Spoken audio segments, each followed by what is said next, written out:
They were bigger, smarter, natural leaders on the battlefield. The Anacondrai were a proud tribe who fought with every ounce of venom. There was no greater warrior in the land, and with them in command, they proved to be too much for the Alliance to handle. Garmadon to Lloyd. Hello, I'm Sensei the Dark Master, and in today's episode of The Lore of Ninjago, we're going to cover those most powerful purple pythons, the Anacondrai. As always, we shall cover their history, structure, armor, weapons, and abilities, as well as notable individuals. The Anacondrai emerged in ancient times alongside the other 5 main tribes, likely separate from the Pyrovipers. As the strongest of the tribes, they would act as the leaders of the others. Much like them, the Anacondrai would later heed the fearful arrival of the Golden Master. As a result from this somewhat justified paranoia, the Anacondrai and other tribes began to have conflicts with the humans. Eventually, thanks to the lies by Master Chen, they struck the humans first, due to believing the humans themselves were planning an attack. It was thus that they started the Serpentine War. Under the excellent leadership of Arcturus, the Anacondrai would dominate the battlefield, leading the other Serpentine tribes, and being assisted by Chen and Klaus. When attacking the village of Jamanaki and successfully defeating the Elemental Alliances, unleashing the Anacondrai serpent to assist them.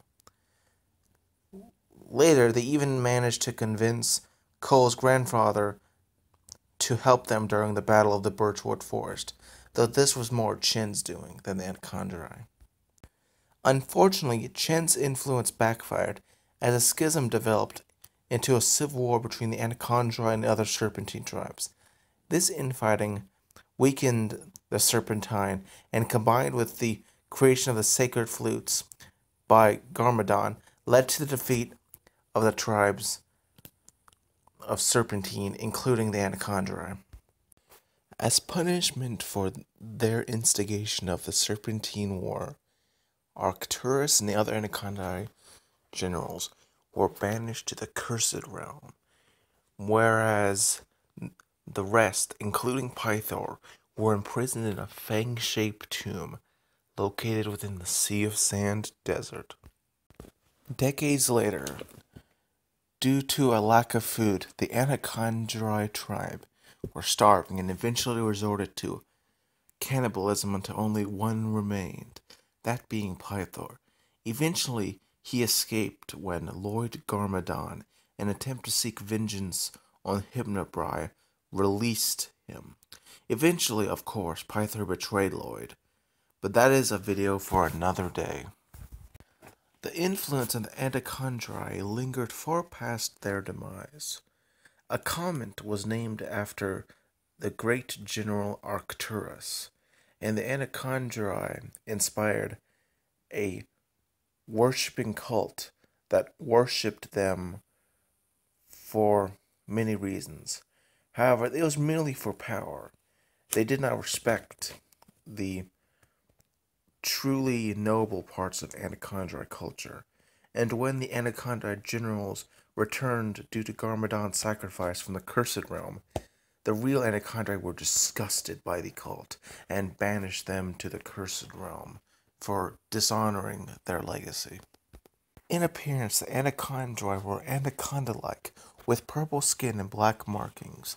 In general, the tribe was far more similar in appearance between individuals, especially compared to the other Serpentine tribes, with all members having tails. Unlike other tribes, there were multiple generals. They were distinguished by having black markings on their heads, and more powerful armor, and the addition of regal attire. Arcturus was the lead general and was distinguished by his golden armor and the fact that he also had green eyes. Pythor was a particularly aberrant individual.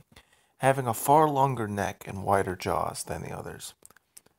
Exactly why is not known.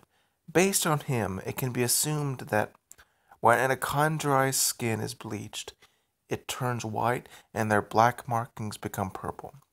Chen and his fake Anacondrai were nearly identical, except that they lacked their black markings of the true Anacondrai.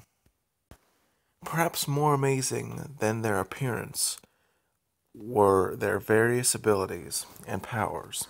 Indeed, even their enemies considered them the strongest Serpentine tribe and one of the greatest warriors of all time.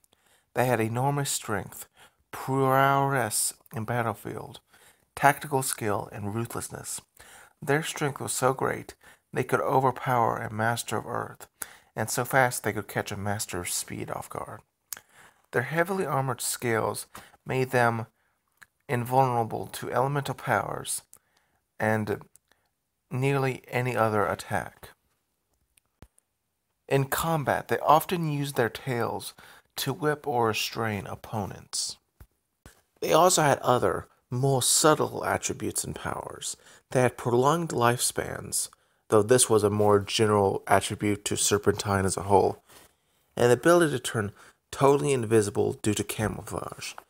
They were resistant to lethal toxins and possessed some form of venom, though the effects of said venom are to this day unknown.